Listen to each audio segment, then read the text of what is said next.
ठंड में बहुओं की हरी भरी रसोई। जनवरी की कड़कड़ाती ठंड, पूरा घर कोहरे की चादर में लिपटा होता है। आंगन में तुलसी के पत्तों पर ओस की बूंदें ऐसे जमी होती हैं जैसे किसी ने चांदी के मोती सजा दिए हों, और हर सांस में ठंडा धुआं निकल रहा होता है।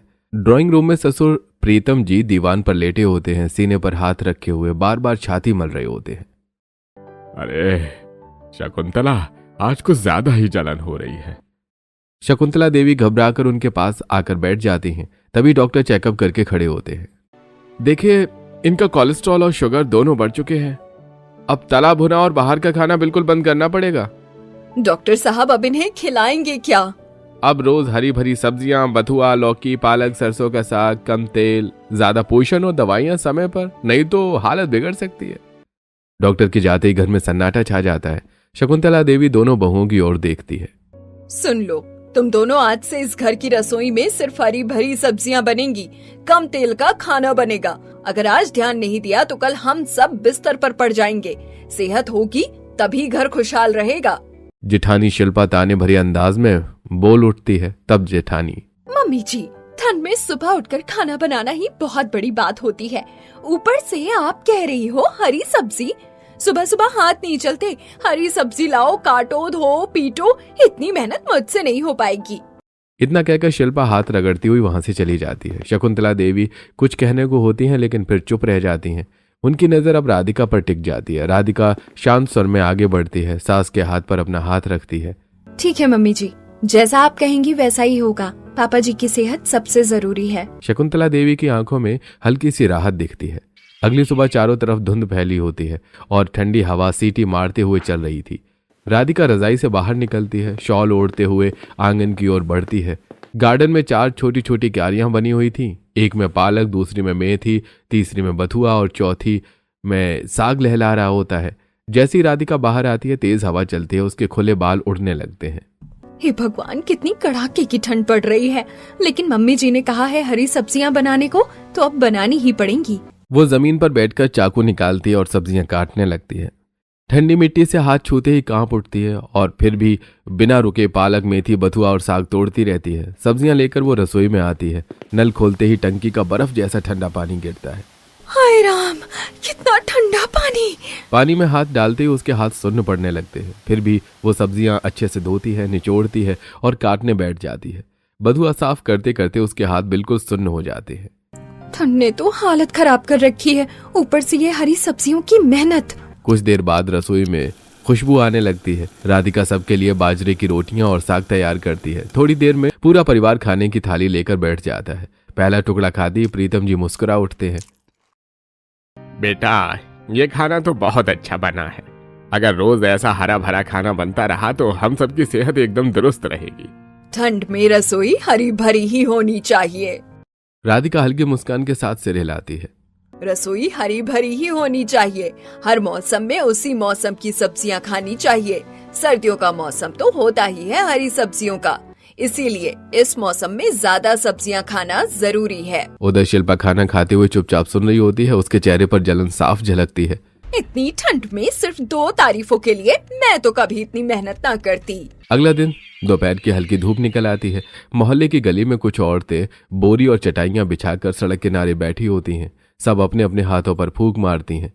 मेरी बहू तो रोज सुबह सबसे पहले उठ जाती है, हरी भरी सब्जियां बनाती है। इतनी ठंड में भी बेचारी बहुत मेहनत करती है। पास बैठी एक पड़ोसन तारीफ करते हुए बोलती है। अरे आप तो बहुत खुशकिस्मत हो, आजकल ऐसी बहू कहाँ मिलती है। आज की बहू इतनी मेहनत करती ही कहाँ है। हाँ, आप सही कह रही हो। मेरे घर में 2 बहू हैं, दोनों का स्वभाव बिल्कुल अलग अलग है। शिल्पा गार्डन से झाड़ू लगा रही होती है और सारी बात सुन लेती है। वो थोड़ी दूरी पर रुककर सारी बातें सुन लेती है। अच्छा, खुले में मेरी बुराई हो रही है। रुको, अभी बताती हूँ इन्हें। चलो बहनों, अब मैं चलती हूँ, मुझे बाजार से थोड़ी सब्जी भी लानी है। शकुंतला वहां से चली जाती है। तभी घर के अंदर से शिल्पा बाहर निकलती है और इधर उधर देखती है। फिर औरतों के पास आकर बैठ जाती है। चेहरे पर खिसियानी सी मुस्कान और आवाज में बनावटी मिठास। आंटी जी, आप लोगों को तो पता ही है ना, मेरी देवरानी कितनी कामचोर है।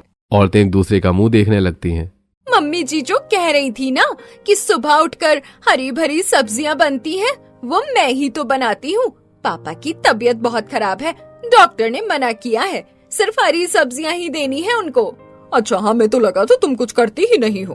अरे नहीं नहीं आंटी, वो तो मम्मी जी मुझसे थोड़ी नाराज चल रही है, इसीलिए ऐसा कह दिया, वरना मेरी देवरानी तो इतनी कामचोर है कि सुबह तक उठती भी नहीं, जब देखो रजाई में पड़ी रहती है। वो रुकती नहीं, अपनी बात को और जहरीला बना देती है। मम्मी जी अगर एक काम भी कह देना तो उल्टा जवाब देती है, बड़ों की सुनने के बजाय पता नहीं क्या क्या कहती रहती है। सब लोग उससे बहुत परेशान हैं। अरे बाप रे, बताओ कैसी लड़की है, सारे घर का काम तुम पर ही आ गया। अब अकेला इंसान क्या क्या करेगा। घर में 2 बहू हैं तो कम से कम काम तो बांटना चाहिए। शिल्पा नकली उदासी का मुखौटा ओढ़ लेती है, आंखें झुका लेती है जैसे बहुत दुखी हो। क्या करूं आंटी जी, मैं तो ठंड में सुबह से शाम तक घर के कामों में लगी रहती हूँ। पहले खाना बनाती हूँ, फिर बाकी सारे काम। औरतें सहानुभूति में सिर हिलाने लगती हैं। शिल्पा मनी मन मुस्कुरा जाती है और अपनी देवरानी के खिलाफ बीज बो देती है। अगले दिन राधिका रजाई से निकलकर सीधे गार्डन में आ जाती है। हरी भरी सब्जियों को देखते हुए वो खुद से बुदबुदाती है।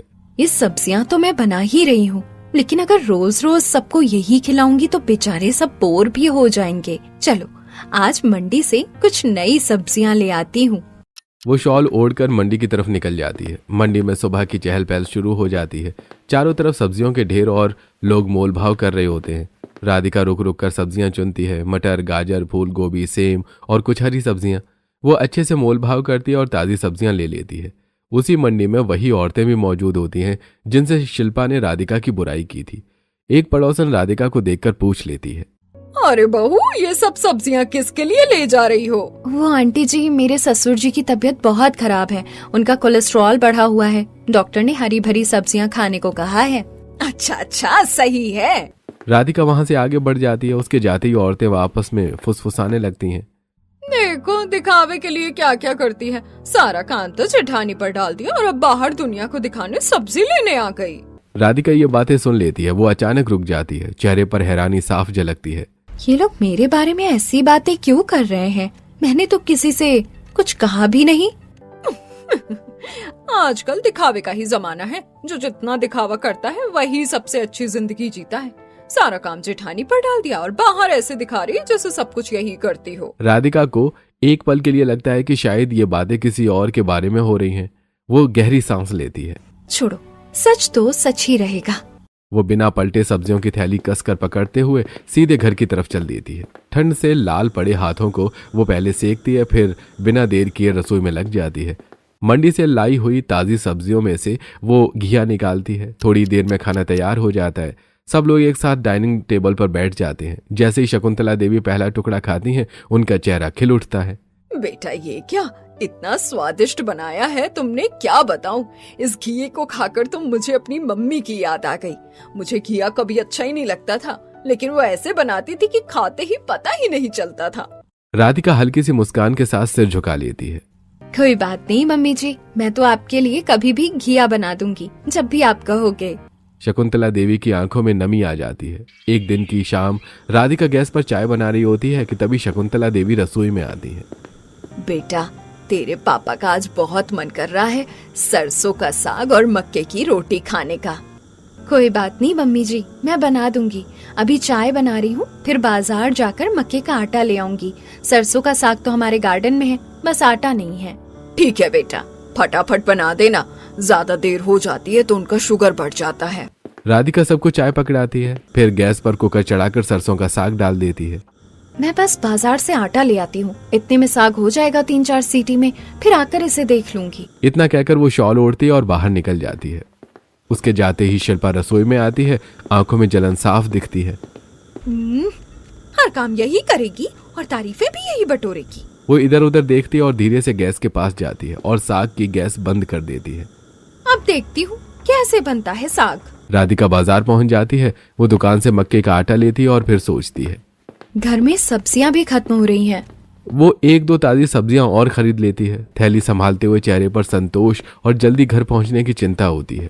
कुछ देर बाद राधिका बाजार से घर लौट आती है। वो जल्दी जल्दी रसोई में जाती है और जैसे ही कुकर की तरफ देखती है, थोड़ी हैरान रह जाती है क्योंकि गैस बंद होती है। मैं तो गैस जला कर ही गई थी।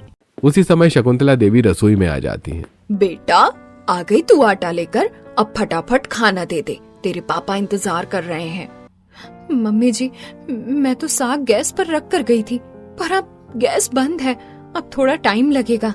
कोई बात नहीं, जल्दी बना दे। राधिका दोबारा गैस जलाती है, साग को चलाती है। उसके मन में सवाल उठते हैं। मैं जब बाजार जा रही थी तो गैस बिल्कुल याद से जलाई थी, पता नहीं क्या हुआ। तभी बाहर आंगन में बैठी शिल्पा ऊंची आवाज में बोलने लगती है ताकि सास ससुर के कानों तक बात पहुंचे। मम्मी जी, ये तो ठंड के मजे ले रही है। ठंड से बचने के लिए सोचा होगा कि गैस पर रखकर चली जाऊं और आप ही साग बना दोगी, इसीलिए गैस शायद चला कर ही नहीं गई होगी। शकुंतला देवी का चेहरा सख्त हो जाता है। वो तुरंत गुस्से में शिल्पा की तरफ देखती है। तू चुप ही रहे, खुद तो काम करती नहीं और अगर दूसरा कोई मेहनत करे तो उसके काम में नाक निकालती है। शिल्पा एकदम चुप हो जाती है, उसकी बोलती बंद हो जाती है, चेहरा उतर जाता है और होठ सिकुड़ जाते हैं। मेरी किसी भी बात पर इनको विश्वास ही नहीं है। अगले दिन रसोई में राधिका बड़े मन से खाना बना रही होती है। एक तरफ गैस पर सब्जी चढ़ी होती है, दूसरी तरफ वो आटे से रोटियां बेल रही होती है। उसी वक्त शिल्पा रसोई में आती है। अरे राधिका, तुम्हें मम्मी जी बुला रही हैं। ठीक है दीदी, मैं अभी आती हूँ, आप जरा मेरी सब्जी देख लेना कहीं जल ना जाए। ये कहते ही राधिका रसोई से बाहर चली जाती है। शिल्पा के चेहरे पर चालाक मुस्कान आ जाती है। वो इधर उधर देखती है, फिर जल्दी से सब्जी के बर्तन में जानबूझकर बहुत तेज नमक डाल देती है। चम्मच से एक बार चलाती है और ऐसे निकल जाती है जैसे कुछ हुआ ही ना हो। कुछ ही देर बाद राधिका वापस रसोई में जाती है। वो प्लेटें लगाने लगती है। दीदी ने सब्जी देख ही ली होगी। वो पूरे घर में खाना परोस देती है। सब लोग बैठकर खाने लगते हैं। पहला टुकड़ा मुंह में जाते ही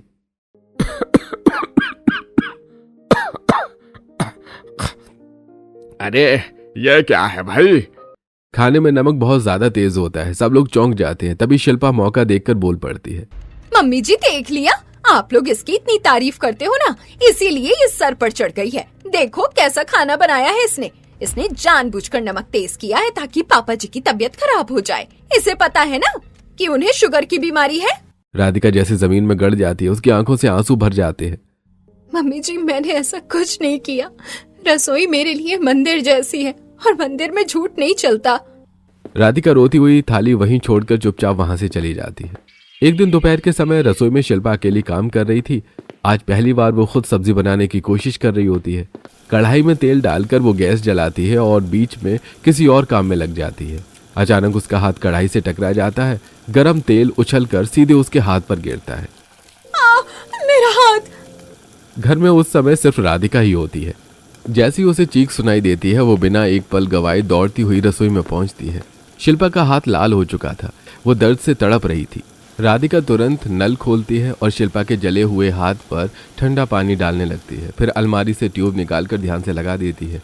इसके बाद वो रसोई के कोने में जाकर घर का बना उपटन तैयार करती है और बहुत सलीके से शिल्पा के हाथ पर लगा देती है। पूरे समय राधिका एक शब्द भी नहीं बोलती। उसके चेहरे पर चिंता है, आंखों में फिक्र, लेकिन होठ बिल्कुल खामोश होते हैं। दीदी की वजह से मेरा दिल बहुत दुखा है, अब मैं उनसे कभी बात नहीं करूंगी। शिल्पा राधिका के हर एक काम को नोटिस कर रही होती है। सब कुछ इतनी सावधानी से, इतने अपनापन के साथ करती है, लेकिन एक भी शब्द नहीं कहती है। शिल्पा धीरे धीरे समझने लगती है कि राधिका गुस्से में है, नाराज है, फिर भी अपना फर्ज निभा रही है। चोट लगने के कुछ दिन बाद शिल्पा के हाथ पर पट्टी बंधी होती है, लेकिन उसके मन की कड़वाहट बिल्कुल कम नहीं होती। रसोई में राधिका चुपचाप खाना बना रही थी। उसका ध्यान पूरा खाने पर होता है। तभी शिल्पा रसोई में आती है। एक हाथ में पट्टी, दूसरे हाथ में बनावटी बेबसी। राधिका, जरा पानी दे देना, हाथ अभी भी बहुत जल रहा है। राधिका बिना कुछ बोले गिलास में पानी भरकर दे देती है। फिर चूल्हे की तरफ मुड़ती है। शिल्पा इधर उधर देखती है। वो धीरे से सब्जी के पास जाती है और जानबूझकर उसमें बहुत तेज मिर्च डाल देती है। फिर ऐसे बाहर चली जाती है जैसे कुछ हुआ ही ना हो। थोड़ी देर बाद सब लोग खाने बैठते हैं। पहला टुकड़ा मुंह में जाते ही शकुंतला देवी खांसने लगती हैं। ये क्या बना दिया है तूने राधिका? इतनी मिर्च! तुझे समझ नहीं आता क्या? तेरे पापा जी की तबीयत खराब रहती है। पूरे घर के सामने राधिका को डांट पड़ती है। वो कुछ नहीं कहती, बस सिर झुका लेती है। माफ कर दीजिए मम्मी जी। शिल्पा एक कोने में बैठी चुपचाप ये सब देखती है। उसके चेहरे पर हल्की सी संतुष्टि दिखती है, लेकिन जैसे ही खाना खत्म होता है शिल्पा के जले हाथ में फिर से जलन बढ़ने लगती है। वो दर्द से करा उठती है। राधिका सब कुछ भूलकर तुरंत उसके पास पहुंचती है। बिना कुछ बोले पट्टी खोलती है, दवा लगाती है, हाथ का सहारा देती है। शिल्पा उसकी ओर देखती है। आंखों में कई सवाल होते हैं। राधिका अब भी एक शब्द नहीं बोलती। वो बस अपना फर्ज समझकर उसकी केयर करती रहती है। कोई चाहे जैसा भी करे, मैं अपना रास्ता नहीं छोड़ूंगी। पिछले कई दिनों से जेठानी शिल्पा सब कुछ ध्यान से देख रही। राधिका की चुप्पी, उसका बिना जवाब दिए डांट खाना और फिर भी हर बार उसकी केयर करना, ये सब शिल्पा के दिमाग में घूमता रहता है। एक दिन शिल्पा कमरे में अकेली बैठी खुद से बड़बड़ाने लगती है। इसे सब पता है कि मैं ही ये सब कर रही हूँ, फिर भी ये कुछ बोलती क्यों नहीं? मैं चाहती हूँ कि ये ड्रामा करे, सबके सामने रोए चिल्लाए, लेकिन ये तो चुपचाप सबकी डांट खा लेती है और ऊपर से मेरी केयर भी करती रहती है। उसके चेहरे पर बेचैनी साफ दिखने लगती है। एक दिन राधिका सीढ़ियों से नीचे उतर रही थी और अचानक उसका पैर फिसल जाता है। राधिका सीढ़ियों से गिर जाती है। राधिका! वो भागते हुए उसे संभालने आती है, लेकिन राधिका गुस्से में हाथ खड़ा कर देती है। मुझे आपकी कोई जरूरत नहीं है, आप पहले ही मेरी बहुत हेल्प कर चुकी हैं, रोज रोज घर वालों की डांट मुझे सुनवाकर। शिल्पा वहीं रुक जाती है जैसे किसी ने उसे जोर का तमाचा मार दिया हो। राधिका खुद को संभालते हुए लंगड़ाती हुई उठती है और बिना किसी सहारे के सीधे किचन में चली जाती है। वो दर्द के बावजूद फिर से घर के काम में लग जाती है। शिल्पा पीछे खड़ी ये सब देखती रह जाती है। आज तो इसने मेरी मदद लेने से भी मना कर दिया। राधिका सबको खाना देती है और चुपचाप अपने कमरे में चली जाती है। एक दिन शिल्पा रसोई में खड़ी थी, चुपचाप किसी बर्तन में कुछ मिलाती जा रही थी। उसी वक्त दरवाजे पर आकर शकुंतला देवी रुक जाती है और सब कुछ अपनी आंखों से देख लेती है। शकुंतला कुछ कहती नहीं, बस वहीं खड़ी रह जाती है। उनका चेहरा सख्त हो जाता है। राधिका इसकी इतनी केयर करती है, फिर भी ये इसके साथ इतना बड़ा धोखा कर रही है। तभी तो मैं सोचूं, राधिका आजकल इससे बात क्यों नहीं कर रही। लगता है उसे सब पता चल गया है, बेचारी। फिर भी सबकी डांट चुपचाप सहती रही। शिल्पा को आहट होती है, वो घबराकर पलटती है, लेकिन शकुंतला बिना कुछ बोले वहां से चली जाती है। शाम को शकुंतला देवी दोनों बहुओं को ड्राइंग रूम में बुलाती हैं। बेटा, हमारी हरी भरी रसोई का खाना हम गांव के सभी बुजुर्गों को खिलाने के लिए एक भंडारा करवाने का सोच रहे हैं। ठीक है मम्मी जी, वैसे भी अब मेरी तबीयत ठीक हो गई है। हाँ बेटा, अगर तुझे कोई दिक्कत हो तो मुझे बता देना, मैं तेरी मदद कर दूंगी। राधिका हल्की मुस्कान के साथ सिर हिला देती है। नहीं मम्मी जी, बस पैर में हल्की सी मोच आई थी, अब ठीक है, मैं कर लूंगी। रात को शिल्पा बार बार खिड़की से बाहर झांकती, फिर कमरे में इधर उधर टहलने लगती। उसके चेहरे पर बेचैनी साफ दिख रही होती है। मुझसे कितना बड़ा पाप हो गया, राधिका से इतना बुरा व्यवहार किया, तभी तो वो मुझसे बात नहीं कर रही। काफी देर सोचने के बाद शिल्पा हिम्मत जुटाकर राधिका के कमरे की तरफ बढ़ती है। हाथ हल्के हल्के कांप रही थी। दरवाजा खुला होता है। राधिका पलंग पर बैठी मोबाइल देख रही होती है। राधिका कोई जवाब नहीं देती, बस चेहरे को दूसरी तरफ घुमा लेती है। शिल्पा के दिल में चुभन सी होती है। वो आगे बढ़कर हाथ जोड़ लेती है। मुझसे बहुत बड़ी गलती हो गई, मैंने तुम्हारे साथ बहुत बुरा किया। मैं जानती हूँ तुम बहुत हर्ट हुई हो, अब तुम्हारी ये चुप्पी मुझसे बर्दाश्त नहीं हो रही, मुझे माफ कर दो। राधिका धीरे धीरे उसकी तरफ देखती है। उसकी आंखें भर आती हैं और वो रो पड़ती है। दीदी, मैं तो आपको अपनी बड़ी बहन मानती थी, आप पर पूरा भरोसा था। जब आपने मेरे साथ इतना बुरा किया और सबके सामने मुझे डांट पड़वाई, उस दिन मेरा दिल टूट गया। आपकी हर बात मुझे बहुत हर्ट करती रही। राधिका के आंसू देखकर शिल्पा की आंखों से भी आंसू बहने लगते हैं। तुम सही कह रही हो, मैं जलन में अंधी हो गई थी। बस यही सोचती रही कि सब तुम्हारी तारीफ करते हैं, मेरी कोई नहीं करता। उसी जलन में मैंने तुम्हें कितना नुकसान पहुंचाया, मुझे माफ कर दो। दीदी, आपको अपनी गलती का एहसास हुआ, यही मेरे लिए बहुत है। मुझे और कुछ नहीं चाहिए, बस मैं चाहती हूँ कि आप हमेशा मेरी बड़ी बहन बनकर मेरे साथ रहें, मेरी प्रोटेक्शन करें। शिल्पा भावुक होकर राधिका को गले से लगा लेती है। मैं तुम्हारी बड़ी बहन ही हूँ, लेकिन कल भंडारा है, मुझे तो कुछ भी नहीं आता, सब मेरी इंसल्ट कर देंगे, मैं अकेले कैसे संभालूंगी। राधिका उसकी पीठ थपथपाती है। चेहरे पर हल्की सी मुस्कान आ जाती है। कोई बात नहीं दीदी, मैं हूँ ना आपके साथ, हम दोनों मिलकर सब संभाल लेंगे। अगले दिन घर के आंगन में दोनों बहुएं साथ खड़ी होती हैं। अब चेहरे पर कोई दूरी नहीं, बस अपनापन और मुस्कान होती है। मम्मी जी, मैं एक बात सोच रही थी, भंडारे में बुजुर्गों को अगर चादर भी दे दी जाए तो कितना अच्छा रहेगा। ठंड भी बहुत है, सबको बहुत सुकून मिलेगा। अरे वाह बेटा, क्या सोच है तुम्हारी, बुजुर्गों को बहुत अच्छा लगेगा। तो चलो बहन, आज बाजार चलते हैं, अच्छे अच्छे चादर ले आते हैं। दोनों बहुएं खिलखिलाती हुई घर से निकलती हैं। बाजार में रंग बिरंगे चादरों की दुकानें सजी थी। दोनों एक एक चादर उठाकर देखती हैं। कभी रंग पर बहस, कभी कीमत पर होती है। दीदी ये वाली चादर तो बिल्कुल दादी जी के लिए परफेक्ट है। और ये वाली, इसे देखो कितनी सॉफ्ट है। थोड़ी देर में उनकी नजर पास के ठेले पर जाती है जहां से भाप उठ रही थी। तवे पर सिकते पराठों की खुशबू पूरे माहौल को और गर्म कर देती है। दीदी गरम गरम चाय और पराठा, चलो ना दोनों खाते हैं। दोनों ठेले के पास खड़ी हो जाती है। हाथ में कुल्हड़ की गर्म चाय और प्लेट में कुरकुरा पराठा होता है। सच कहूँ बहन, सर्दियों में बहन के साथ चाय पराठा खाने का स्वाद ही अलग होता है। राधिका जोर से हंस पड़ती है। दोनों बातें करती हुई हंसती हुई चाय पराठा खत्म करती हैं और घर लौट आती हैं। दोनों बहुएं सीधे रसोई में आ जाती हैं। पहले राधिका गैस जलाती है, दोनों हाथ सेकते हैं। दीदी आप बैठ जाओ, आप तो थक गई होंगी। इतना सारा सामान आपने ही उठा लिया। मैंने कहा भी था ना थोड़ा मुझे दे दो, लेकिन आपने दिया ही नहीं। अरे इतनी जल्दी कौन थकता है। हाँ मानती हूँ मैं थोड़ी आलसी हूँ, लेकिन कमजोर थोड़ी हूँ।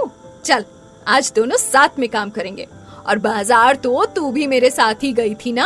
राधिका मुस्कुरा देती है। दोनों एप्रन पहन लेती हैं और फिर रसोई में काम बढ़ जाता है। कढ़ाई में आलू मेथी की खुशबू फैलने लगती है। एक तरफ साग बथुआ की रोटियां सेकी जा रही होती हैं। दीदी गुड़ की खीर मैं संभाल लेती हूँ, अब गाजर का हलवा देख लेना। ठीक है, और पालक पनीर भी साथ साथ बना लेते हैं, भंडारे में सबको पसंद आएगा। दोनों एक दूसरे की मदद करती हैं। कभी हंसते हंसते छोटी छोटी बातें करने लगती हैं। रसोई में फिर से वही पुरानी रौनक लौट आती है। दरवाजे पर खड़ी शकुंतला देवी ये सब देख रही थी। दोनों बहुओं को साथ हंसते खेलते मिलजुल कर काम करते देखकर उनके चेहरे पर सुकून उतर आता है। लगता है शिल्पा को अपनी गलती का एहसास हो गया है, तभी तो राधिका उससे खुलकर बात कर रही है, वरना राधिका तो उससे बहुत नाराज थी। थोड़ी देर बाद घर के बाहर जब बड़े बड़े बर्तन सजे होते हैं, एक तरफ भाप छोड़ती कढ़ाइयाँ, दूसरी तरफ रोटियां सेकने की महक। भंडारे का दिन। मोहल्ले के बुजुर्ग, पास पड़ोस के लोग, दूर के रिश्तेदार सब धीरे धीरे आने लगते हैं। आंगन में साफ चादरें बिछाई जाती हैं। सब लोग नीचे बैठने लगते हैं। पड़ोसने एक एक करके प्लेटें लगाने लगती हैं। अरे बहू जरा यहाँ भी एक प्लेट दे देना। माँ जी आपको आराम से बिठा देते हैं। राधिका और शिल्पा दोनों एक दूसरे की ओर देखती हैं। बिना बोले ही समझ जाती हैं कि किसे क्या करना है। एक तरफ राधिका सब्जी परोस रही थी, आलू मेथी पालक पनीर। दूसरी तरफ शिल्पा गरम गरम साग बथुआ की रोटियां बांट रही होती है। दादी जी जरा और खीर डाल दूं? अरे बहू आज तो पेट ही नहीं भर रहा, इतना स्वादिष्ट बना दिया है। ठंड के कारण दोनों बहू बुजुर्गों के कंधों पर हल्की हल्की चादरें भी डाल देती हैं। बेटा खाना तो अच्छा ही है, लेकिन सबसे अच्छी बात यह है कि तुम दोनों के चेहरे पर सच्ची सेवा दिख रही है। सब लोग खुशी खुशी खाना खाने लगते हैं। आंगन में हंसी बातें और संतोष का माहौल होता है। खाना खत्म होने के बाद बुजुर्ग धीरे धीरे उठने लगते हैं। एक एक करके वो दोनों बहुओं के पास आते हैं। बेटी भगवान तुम्हें हमेशा ऐसे ही जोड़े रखे, तुम्हारे घर में कभी मनमुटाव ना आए।